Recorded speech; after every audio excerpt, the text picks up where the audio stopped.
Hello again, class. This is going to be chapter 1 of the college algebra. We will be going over all 5 sections. This first section we will go through pretty quickly. So, how do we classify each number? Each number can be classified as a natural number, an integer, a rational number, or an irrational number. So there will definitely be some questions on your homework asking you, giving you a number and asking you what kind of number it is. So here we have, this is the square root of 64. This is -6. The next number is the square root of 8. The fourth number is 9.1. And the last number is 5/8. So let's classify each number. So the square root of 64 is a natural number. Okay, there's 1. It's an integer, and it's a rational number. The square root of 64 is just 8, right? And so it is a natural number. Okay, natural numbers are numbers that you can count, like 1, 2, 3, 4, 5, 6, 7, 8. An integer is positive or negative whole numbers, and a rational number is a number that ends. Okay, so hopefully you guys have all received your textbooks or something along that line, and you've read about these definitions. The next number, -6, is not a natural number because negative numbers don't naturally exist in nature, right? So that's the idea behind a natural number. Is an integer, right? It's a positive or negative whole number, and a rational number, it's a number that ends. And so let's take a look at the square root of 8. Maybe take a guess on what you think it is going to be. And then, it's only an irrational number, because if you take the square root of 8 on your calculator, you get, what do we get here? Square root, it is 2.8228427124, and it just keeps going. When there is not an end to that number, it's an irrational number. Okay, 9.1 is a rational number, right? It's not an integer because there's a decimal into it. It's not a natural number because it's, can't really count point one of an object. But it is a rational number. It ends. And then the last number, 5/8, is just like 9.1. It really ends. So 5 divided by 8 is actually 0.625. And so it is a decimal, but it ends. So so let's take a look at evaluating arithmetic expressions. So one thing I want you to consider is the order of operations. And this is really going to get a lot of people. So one way to remember it is called PEMDAS, and this is PEMDAS. And this first one is parentheses. This one is exponents. And this is multiplication, division, addition, and subtraction. Okay? And so you have to do things in this order. So for example, for A, because multiplication and division is before addition and subtraction, right here, see there's division, it's after the addition, multiplication and division, it happens before addition and subtraction. So because in A, even though it's happening after, you're not going to do 6 plus 4 is 10 divided by 2. You're not going to do that. What you're actually going to do is 4 divided by 2 first, which is 2, and then you're going to do 6 plus 4, which is 8. If you did it the other way, you would have 5, okay? And there is only one way to do this. So let's take a look at B. So now because they're all just subtraction, you're just going to go from left to right and subtract. So 8 minus 4 is 4, minus 2 is 2. And now let's take a look at C. So notice this is telling you negative 6 squared, because the negative 6 is not in a parentheses, right? So really you're just saying 6 squared times negative 1, because exponents come before multiplication and division. So really you're doing 6 squared times negative 1, which becomes negative 36. But this one here, it's in parentheses, so you include this, and this is negative 6 times negative 6, and that is positive 36. So look how important parentheses are here. This last problem, you are going to do this guy right here, right? And so this becomes 2 minus 5 is negative 3, and 4 plus 5 is 9. And so this becomes 3 minus 3 over 9, which becomes 3 minus 1/3. And so again, finding a common denominator. Okay, you need to find a common denominator. I know a lot of people are probably going to use a calculator here, but you really shouldn't need to do that. So how do you find a common denominator? You're going to multiply this by this denominator here, which is 3. So this is 3 times 3 over 3 minus 1/3. And that's really like multiplying by 1, but this becomes 9/3 minus 1/3, which is 8/3. And that is your final answer. And so notice that they're kind of doing all of the work for you, but I wanted to talk about it before you see the answers here. And you can see that all of our answers are the same. And all right, so next problem, finding each number in scientific notation. This is really going to be, this is important. The reason why they call it scientific notation, in science we're dealing with either really large numbers or really, really small numbers. So for example, 800 nanovolts is, nano means 1 billionth, or really 10 to the minus 9. Okay, and so we're going to write each number in scientific notation. If you haven't read what scientific notation is, it just means that your number x, okay, needs to be greater than 1, but less than 10. And then it's going to be times 10 to some number n, okay? Now this exponent is positive for large numbers, and it is negative, positive for numbers greater than 1, and it is negative for numbers less than 1, but greater, no, not necessarily greater than 0, since it's a measurement, less than 1, greater than 0. So 800 nanovolts, what does that look like in scientific notation? All right, so technically 800 nanovolts, they don't have it written here, is 800 times 10 to the minus 9, which we have here. But remember, this number needs to be, right, less than 10 and greater than 1. And this is 800.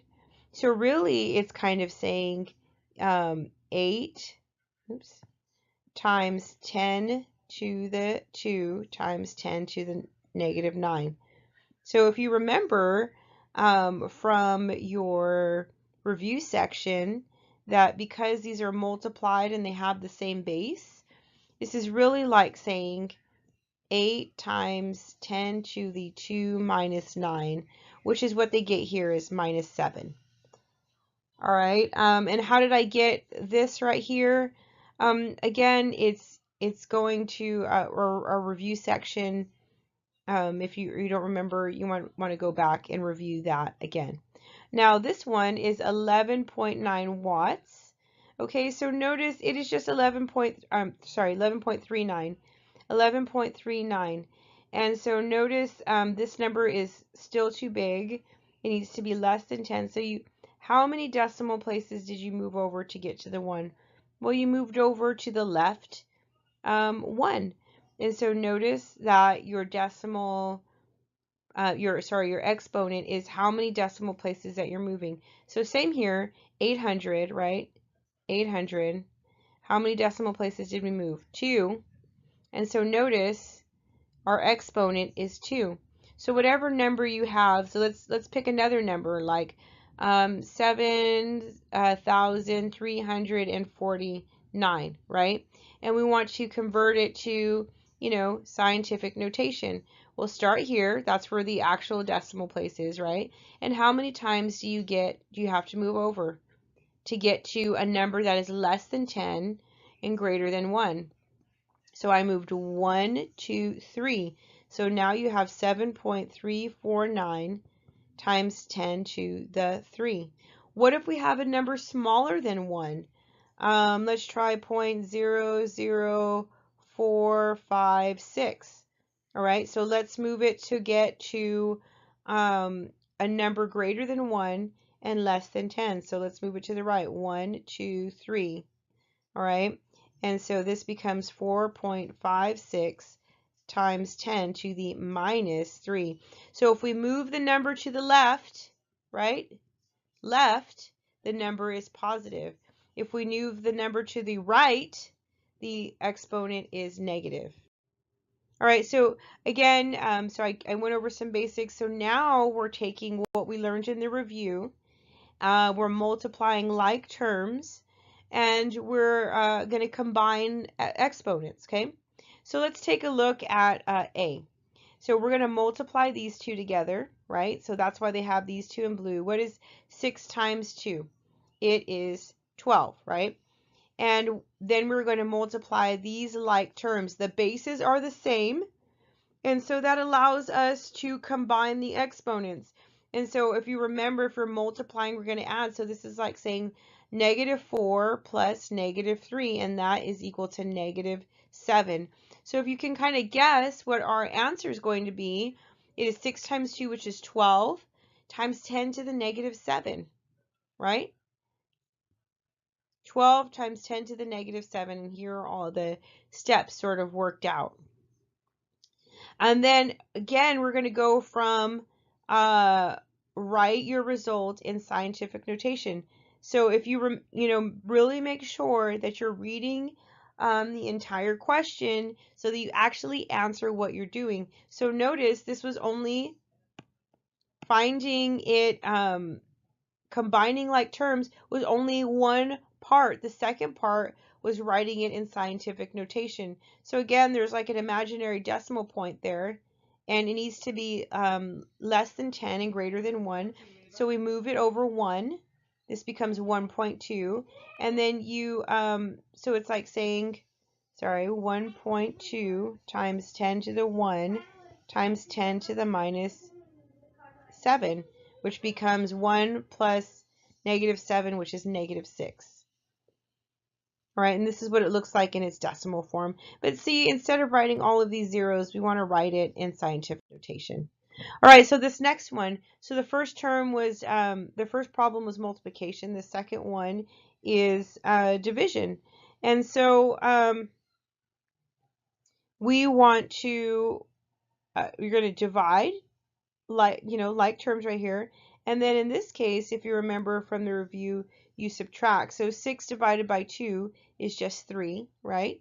And then this becomes -4 minus -3, which is actually -4 plus 3, which is just -1. Okay? This is what's happening here. All right, so -1. So this becomes 3 times 10 to the -1. This is already in scientific notation. This number is less than 10 and greater than 1. But this is really what it looks like. And that's probably easier to write than the scientific notation. All right, so let's approximate each expression. All right, so in this case, we are really, we're going to use a few things. We're going to use PEMDAS, right? Oops. Oh, hold on, let me write that again. PEMDAS, orders of operation. All right, and then we are going to use our rules for exponents. That's why it was so important in our classwork. And then we are going to, combine like terms. Okay, so let's take a look at A. And again, we're approximating. So we're really just taking a good guess. Here is what it is in the in your calculator. This is a scientific calculator.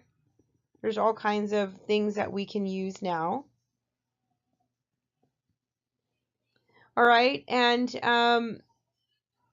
but as far as approximating it, this is the exact thing. Let's take a look at what we have here. So let's do this first one inside the parentheses. 4 divided by 3, it's, probably, let's just say 4/3. And then this becomes 5 minus 7, right? Hold on, can't read that. These exponents become 5 minus 7. So times 10, 5 minus 7 is -2, times 1.3, which technically 1.3 is pretty close to 4/3, right? It's 1 1/3, times 10 to the 6, okay? And so, we have 4/3 times 1.3 times 10 to the -2 times 10 to the 6.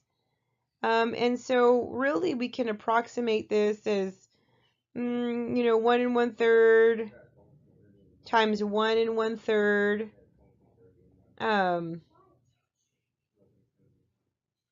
So 1.3 times 1.3 is about 1.7. Times -2 times our plus 6 becomes 10 to the 4. All right, so they did it here. They didn't really show their work, but this is kind of how they get it. So 1/3 times 1/3 is about 1.7, and then -2 times 10 to the 6. All right, so let's take a look at this next problem. So this is the square root of 500 times pi. Now pi, remember, is just a number, 3.14. It's an irrational number, but we just write pi, and you could approximate to 3.14. But let's take a look at 10 plus 91 is 101 over 27, okay? And then if we were to cube that, that just means 101 over 27 3 times. But 101 over 27, it's almost like saying, 90 over 30. It's pretty close to that, okay? And so the number's a little bit bigger than 3, all right? So if you think about it this way, so 101, this is pretty, we can approximate to 90 over 30. Again, we're just approximating, all right? And so this is close to 3. And 3 cubed is actually 3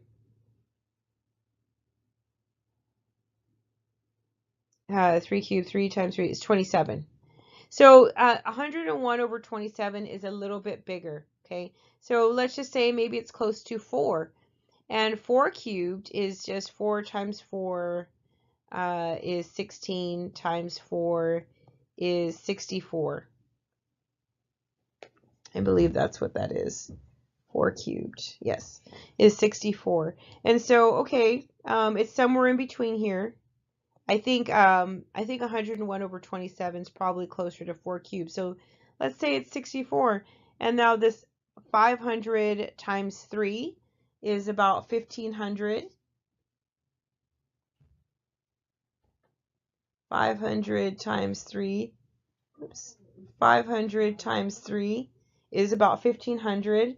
And the square root of 1500, It's not an exact number. It's an irrational number. But it's close to 40. Okay? And so this is about 40 times 64 is about 2,560. So here they have it. Oh, so they have about 2,000 here. So they have it closer to 2,000, which is, oops, if you go back. Oh, I guess I can't go back. Anyways, let's keep going. Again, we're approximating. And so now it's telling, let's approximate with the calculator. The square root of 21. So here they're doing a bunch of, they're just putting it all in. The square root of 21 is about 4.58. And 21 squared is close to 441. So 441 plus 4.58 is, well, here they have it in scientific notation, but 445.58. Okay, so again, the B, 1.2 plus 4.6 is 5.8. Now 5.4 squared is 29.16 minus the square root of 3, excuse me, minus 1.73. Okay, so let's take a look at B. So it's a number smaller than 1 here. Okay, so it's 0.211. Okay, really important that you put the parentheses how they're seeing them, because you can tell me, oh, well, I put it in my calculator, but the thing is you have to put it in your calculator the right way. All right, the speed of Saturn of the orbit, the radius of the orbit of Saturn is about 887,000 miles. And it takes 10,767 days to complete. So 1 year on Saturn is about 3 times as long as 1 year on Earth. Estimate the orbital speed of Saturn in miles per hour. So think about it, it's miles per hour, and we have the number of miles, and we have the number of days. So how many hours are there in days? There's 24 days. This is the equation we're going to use. Days divided by the distance divided by the time. So the time is actually 10,767 times 24, because we're talking about hours, right? So 10,767 times 24. Sorry. And so this is actually 258,408 hours. Okay, so now we need to find the number of miles traveled in 1 year, and then divide it by the number of hours in 10,767 days. So we found the number of hours. We did find that.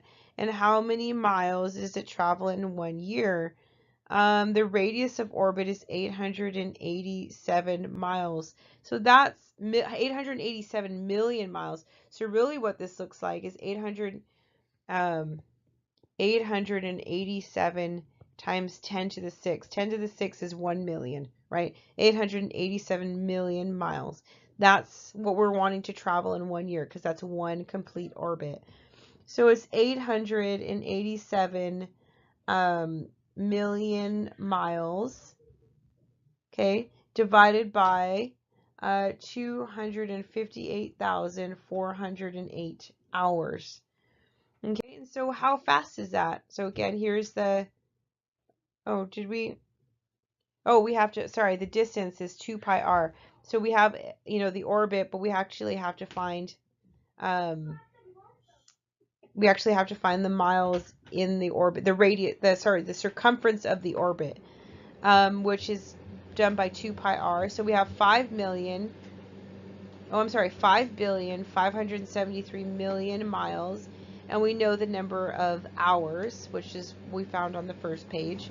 And so the speed is actually about 21,567 miles per hour. So this is going to be key here in the distance. So even though they gave us 887 million miles, we can't forget to include that in its, we can't forget to, find the circumference of the planet. All right, so these are quite a few other examples that I'm just going to not really go over. They're the applications of using algebra, right? So it's basically your orders of operation. Can you translate the question into solving the problem? So in this one, if you're doing a soda, you need to know the volume of a cylinder. Okay, and so here they are, they're going through the problem. I'm going to let you go through this. If you have questions, you can go back and refer to this problem. But this is the application part, and I just want to make sure that you see through it, but I'm not going to go in detail. It's basic. Um, it's basic addition, subtraction, multiplication, and division, and units. Notice the units here. So cm cubed over cm squared is just centimeters. Sorry, cm. Centimeters cubed over centimeters squared is just centimeters, okay? So you have to make sure you're doing the correct unit.